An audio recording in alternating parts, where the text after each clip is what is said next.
প্রিয় শিক্ষার্থীরা, আশা করি তোমরা ভালো আছো। Kaniz Fatema girls school and college কর্তৃক আয়োজিত অনলাইন রসায়ন ক্লাসে সবাইকে আন্তরিক শুভেচ্ছা অভিনন্দন। আমি জয়ন্ত কুমার নন্দী, প্রভাষক, Kaniz Fatema girls school and college, Manikganj.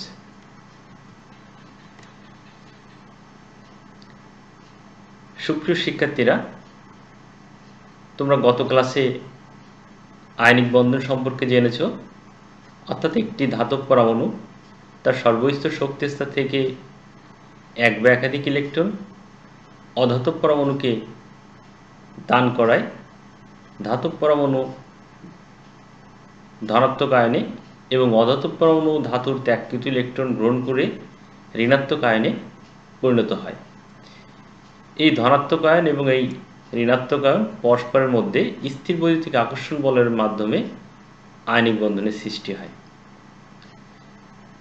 সুপ্রিয় শিক্ষার্থীরা, তোমরা একটি অধাতব পরমাণু এবং একটি ধাতব পরমাণুর মধ্যে বন্ধন সম্পর্কে জেনেছ। আজকে আমরা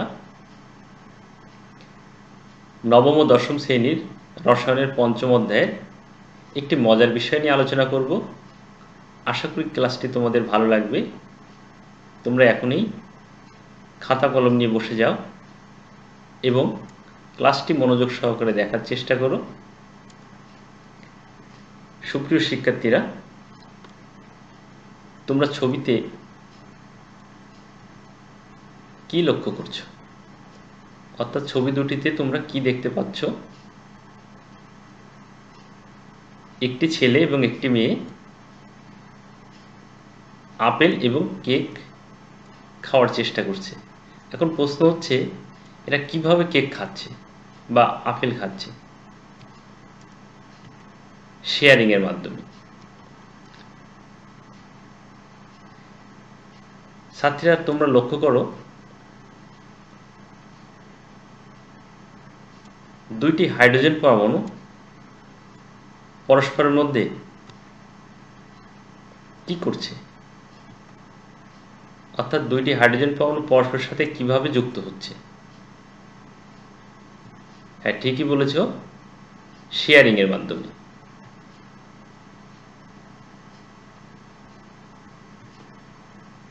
শেয়ারিং এর মাধ্যমে কি ধরনের বন্ধনের সৃষ্টি হয়? সমযোজী বন্ধন। প্রিয় শিক্ষার্থীরা, আজকে আমরা সমযোজী বন্ধন নিয়ে আলোচনা করব। অর্থাৎ আজকের পাঠের বিষয় সমযোজী বন্ধন।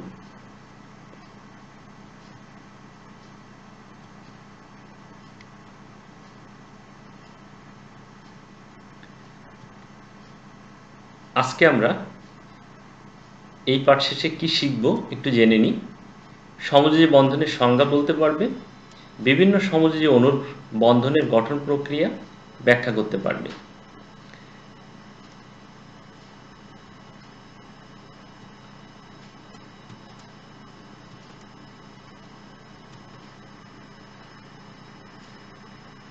প্রিয় শিক্ষার্থীরা, তোমরা লক্ষ্য করছো একটি পরমাণু, অর্থাৎ এটি একটি ক্লোরিন পরমাণু।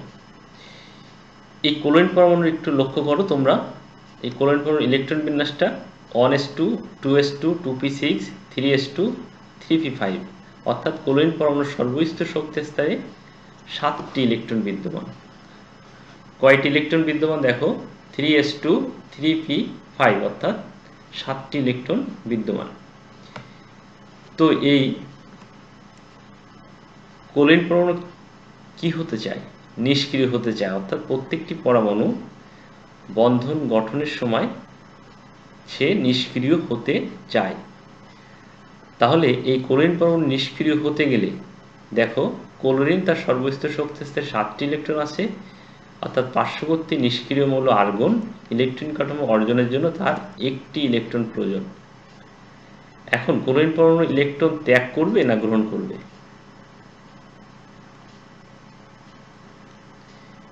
ক্লোরিন অধাতব পরমাণু হয় ইলেকট্রন ত্যাগ না করে গ্রহণের প্রবণতা দেখাবে। তোমরা ঠিকই বলেছ। কিন্তু পাশে দাতা পরমাণু না থাকায় ক্লোরিন কি করবে?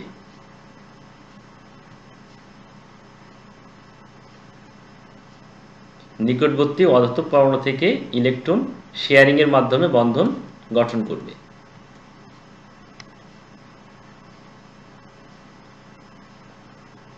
তোমরা লক্ষ্য করছো পাশাপাশি দুইটি ক্লোরিন পরমাণু।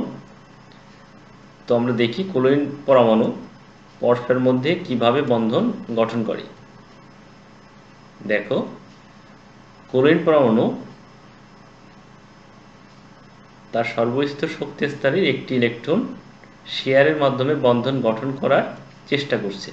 শিক্ষার্থীরা তোমরা লক্ষ্য করো যে আমরা কি দেখতে পাচ্ছি, যে দুইটি ক্লোরিন পরমাণু কাছাকাছি এলে প্রত্যেকটি পরমাণুর সর্বশেষ শক্তি স্তরের একটি করে ইলেকট্রন এসে জোড়াবদ্ধ হয়।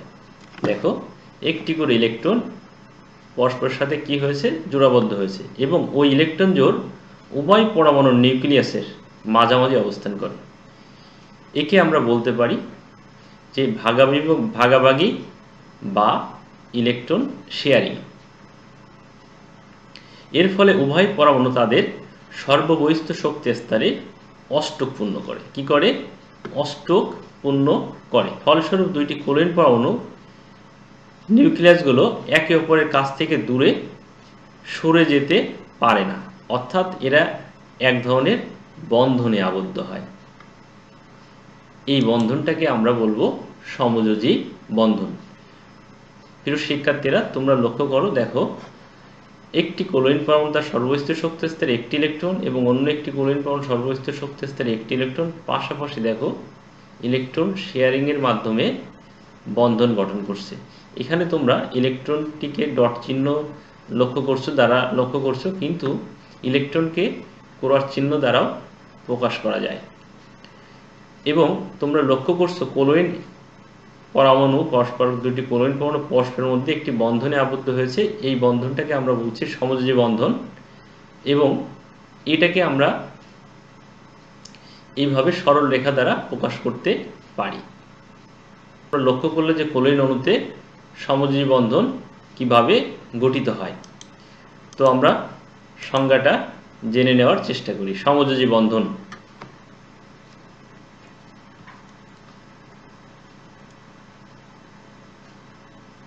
তোমরা একটু লিখে নাও। দুইটি অধাতব পরমাণুর রাসায়নিক সংযোগের সময় অধাতব পরমাণুদ্বয় তাদের সর্বশেষ শক্তি স্তরের এক বা একাধিক ইলেকট্রন সরবরাহ করে এক বা একাধিক জোড়া ইলেকট্রন তৈরি করে, এবং এই এক বা একাধিক জোড়া ইলেকট্রন উভয় পরমাণু শেয়ারের মাধ্যমে যে বন্ধন তৈরি হয় তাকে সমযোজী বন্ধন বলে। আমি সংজ্ঞাটি আবারও বলি। দুইটি অধাতব পরমাণুর রাসায়নিক সংযোগের সময় অধাতব পরমাণুদ্বয় তাদের সর্বশেষ শক্তি স্তরের এক বা একাধিক ইলেকট্রন সরবরাহ করে, এক বা একাধিক জোড়া ইলেকট্রন তৈরি করে, এবং এই এক বা একাধিক জোড়া ইলেকট্রন উভয় পরমাণু শেয়ারের মাধ্যমে যে বন্ধন তৈরি হয় তাকে সমযোজী বন্ধন বলে।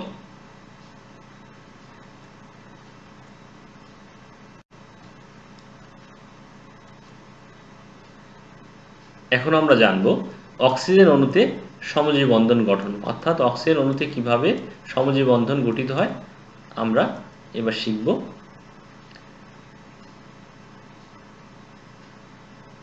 শিক্ষার্থীরা খেয়াল করো যে তোমরা দেখতে পাচ্ছ অক্সিজেন পরমাণুর ইলেকট্রনিক মডেল। আমরা একটু জেনে নিই। অক্সিজেন পরমাণু ইলেকট্রন বিন্যাস 1s2 2s2 2p4, অর্থাৎ অক্সিজেন পরমাণু দেখো সর্বশেষ শক্তি স্তরে ইলেকট্রন আছে 2 4 6।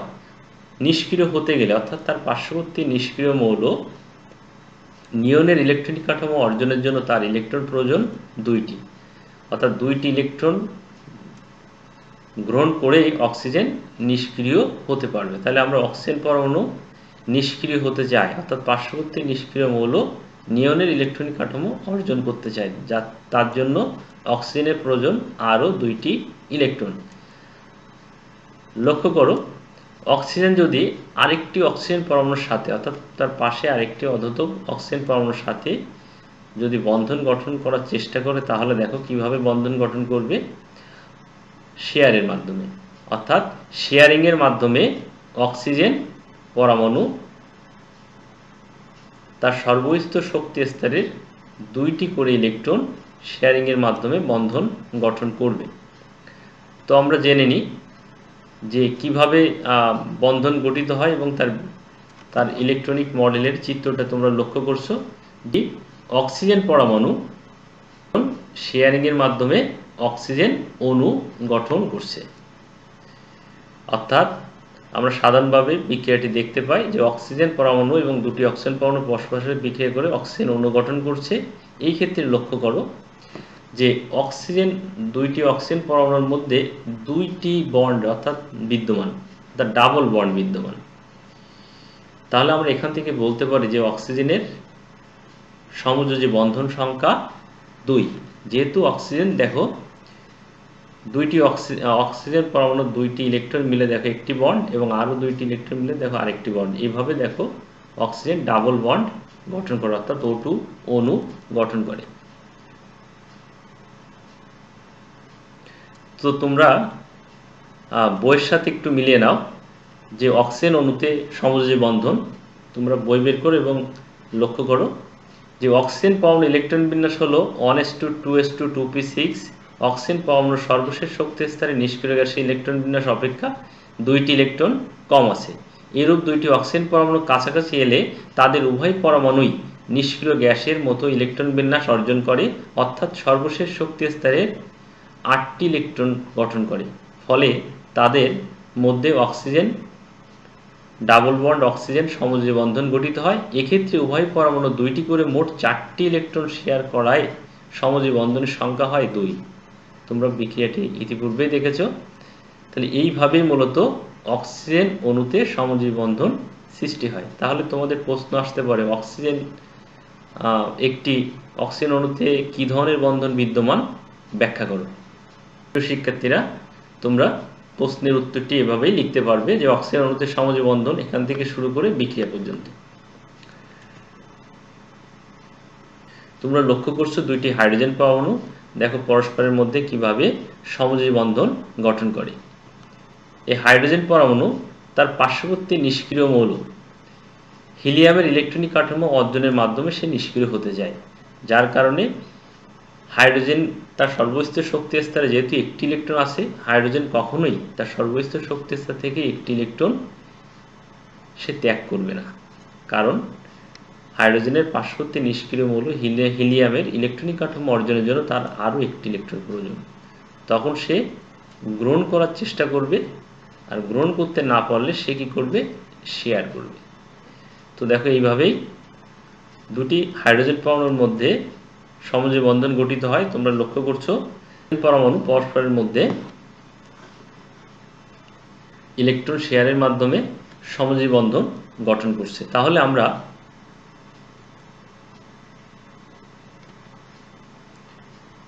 তোমাদের বইয়ের সাথে একটু মিলিয়ে নাও। হাইড্রোজেন অণুতে সমযোজী বন্ধন। হাইড্রোজেন পরমাণু ইলেকট্রন বিন্যাস হলো 1s1। 2টি হাইড্রোজেন পরমাণু যখন কাছাকাছি আসে তখন উভয় পরমাণুই একটি করে ইলেকট্রন শেয়ার করে নিষ্ক্রিয় গ্যাসের মতো ইলেকট্রন বিন্যাস অর্জন করে, অর্থাৎ সর্বশেষ শক্তি স্তরে 2টি ইলেকট্রন গঠন করে। এর ফলে হাইড্রোজেন বন্ড হাইড্রোজেন সমযোজী বন্ধনের সৃষ্টি হয়। তাহলে যদি প্রশ্ন আসে হাইড্রোজেন অণুতে সমযোজী বন্ধন ব্যাখ্যা করো, তাহলে তোমরা এতটুকু লিখলেই এই প্রশ্নটির অ্যান্সার করতে পারবে।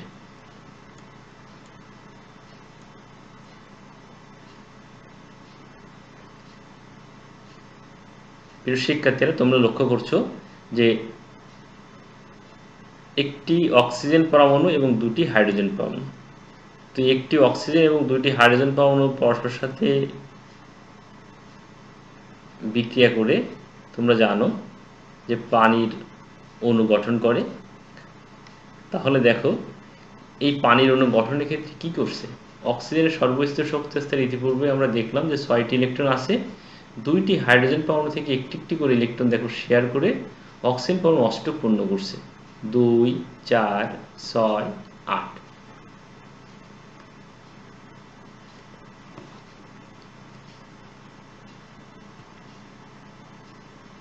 অর্থাৎ অক্সিজেন দেখো একটি যৌগিক অণু, অর্থাৎ আমরা লক্ষ্য করলাম যৌগিক অণুতে সমযোজী বন্ধন গঠন। তো বিক্রিয়াটি একটু দেখে নিই। দুইটি হাইড্রোজেন পরমাণু একটি অক্সিজেন পরমাণুর সাথে বিক্রিয়া করে H2O পানির অণু গঠন করে।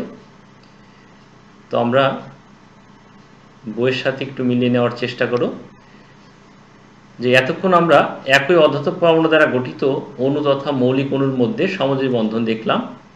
মৌলিক অণু ছাড়াও একাধিক ভিন্ন অধাতব পরমাণু দ্বারা গঠিত যৌগিক অণুকেও সমযোজী বন্ধন দেখতে পাওয়া যায়। যেমন পানির অণুতে অক্সিজেন পরমাণু তার সর্বশেষ শক্তি স্তরের একটি করে ইলেকট্রন প্রত্যেক হাইড্রোজেন পরমাণুর একটি করে ইলেকট্রনের সাথে শেয়ার করে।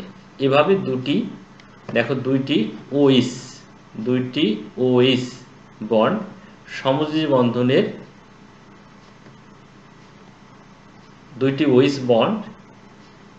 সমযোজী বন্ধন গঠনের মাধ্যমে পানির অণু গঠিত হয়। তাহলে দুইটি হাইড্রোজেন এবং একটি অক্সিজেন পরমাণু কিভাবে পানির অণু গঠন করে তোমরা লক্ষ্য করলে। শিক্ষার্থীরা তোমরা লক্ষ্য করো যে অক্সিজেন পরমাণু সমযোজী আয়নিক উভয় প্রকার যৌগ গঠন করলেও সোডিয়াম পরমাণু কখনোই সমযোজী বন্ধন গঠন করে না।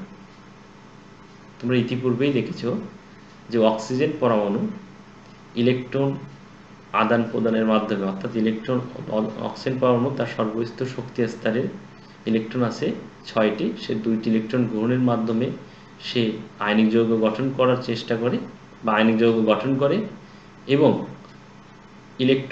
2টি ইলেকট্রন শেয়ারের মাধ্যমে সমযোজী বন্ধন গঠন করে। তাহলে এখানে প্রশ্ন হচ্ছে অক্সিজেন পরমাণু সমযোজী এবং আয়নিক উভয় প্রকার যৌগ গঠন করলেও সোডিয়াম পরমাণু কখনোই সমযোজী যৌগ গঠন করে না কেন? এর কারণ হচ্ছে সোডিয়াম পরমাণু সবসময় আয়নিক যৌগ গঠন করে। কারণ হিসেবে বলা যায় যে অক্সিজেন পরমাণু কোনো মৌল থেকে 2টি ইলেকট্রন গ্রহণ করেও ওই মৌলের সাথে আয়নিক বন্ধন তৈরি করে, আবার কোনো মৌলের সাথে 2টি ইলেকট্রন শেয়ার করেও ওই মৌলের সাথে সমযোজী বন্ধন তৈরি করতে পারে। সোডিয়াম পরমাণু সব সময় ইলেকট্রন ত্যাগ করে কোনো মৌলের সাথে আয়নিক বন্ধন তৈরি করে, কিন্তু সোডিয়াম পরমাণু কোনো মৌলের সাথেই ইলেকট্রন শেয়ারের মাধ্যমে সমযোজী বন্ধন তৈরি করে না। তো আমরা যদি এইভাবেই প্রশ্নটির উত্তর লেখার চেষ্টা করি তাহলে তোমরা আশা করি ফুল নম্বর পাবে।